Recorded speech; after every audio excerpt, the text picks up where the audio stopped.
My biggest challenge for my first semester of college was trying to get over my parents' divorce because it was so sudden.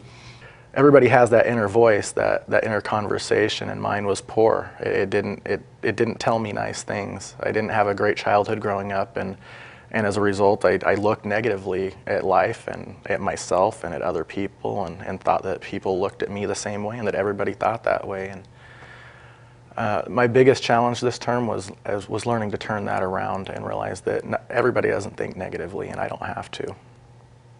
The problem with first-year experience is that a lot of students, I myself did this, don't go into it taking it seriously. A lot of people think of freshman orientation or a college success class as a class that focuses on the at-risk student. But I think this class is for anybody. We have freshmen who'll come in who will be struggling, but we'll have sophomores too who are ready to go on to the four-year university, and they'll take more out of it a lot of times than anyone else. It's very common that they'll say, "Why isn't this a mandatory class?" We definitely should. Everybody should have to take this. When a college starts a student success program, one of the key things they have to do is ask a question, and the question is, what's causing our students to struggle? Why aren't they being as successful as we would like them to be?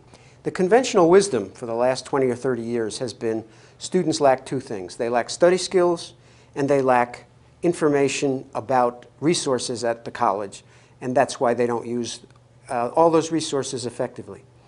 That hasn't been my experience. It isn't that students can't benefit from learning study skills, benefit from learning resources, but it's been my experience that there's a deeper level there, that when they're struggling to learn history, when they're struggling to learn math, they will often struggle to learn study skills because learning is learning. And when there's something deep inside that's going against the grain, that creates a problem for them.